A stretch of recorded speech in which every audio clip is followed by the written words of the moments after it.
right on her? Yep. Okay. Yep. So I finished Holly's base, and right now we're going to go in with the contour product, and I'm just going to kind of show you how it works. So basically, for every face, you know, there's going to be a different approach to the contour and highlight product. It depends on what features you want to make stand out more, and what features you want to sort of bring back. Holly kind of complains that she doesn't think she has very strong bone structure, so we're going to try to play that up and, you know, just really kind of accentuate that. So the best thing to do if you're kind of first learning about how to apply contour and highlighting products is to really look at your face, bare-faced, and actually feel around your face and just kind of feel the bone structure of it. That's really the easiest thing to do to get just familiar with what you want, like what you have to work with, and what you want to make kind of recede or pull back, and what you want to come out. So with Holly's bone structure, I can feel exactly where her cheekbones are, and then we're going to start working with the product underneath her cheekbones and then blending it out so that we can accentuate them. So we're just going to kind of start in here and kind of work our way down. So you're going to probably start sort of at the midpoint of the ear and then kind of work your way kind of midway to the cheek line of the face, not all the way obviously to the mouth, but sort of midway to the face, the way the natural kind of shadow and light would hit where a cheekbone is receded. So we're just going to kind of flip and go to the other side. I'm just going to work the way down.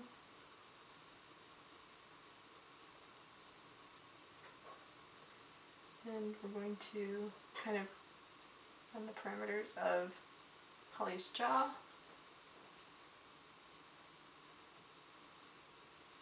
And then we're just going to kind of blend it all out.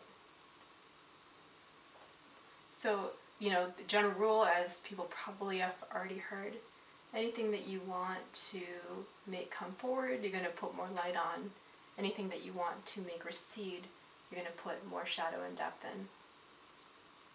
So this is just to kind of give you sort of an outline of kind of what we're doing with Holly's face. Holly does not have a prominent forehead. A lot of people will kind of shade around here. If you do have a prominent forehead, you know, I'd suggest kind of going in here and then shading kind of right around these areas, but she does not, so we're not going to really play that out. And she doesn't have a prominent nose, but if you want to sort of bring more definition to the nose, we're going to work down and just kind of bring more of a look of definition and kind of the alignment to the nose.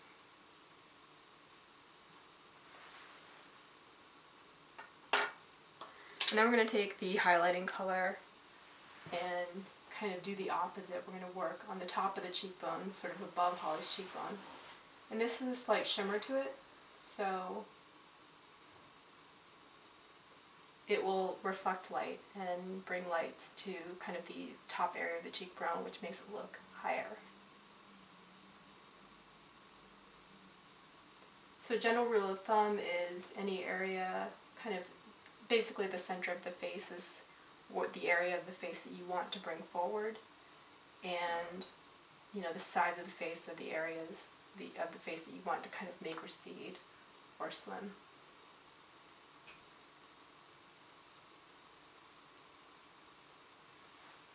So the effect on this is going to be relatively subtle. I mean, we're not going to go for a super dramatic look.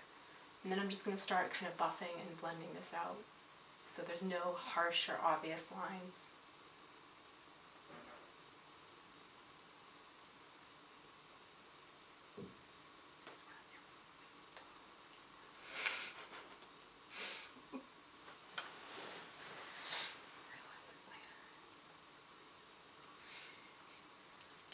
Next week. Sorry. Never mind. You just send the buzz and seaport. 7:03 this time. We have some technical difficulties. The camera wasn't on.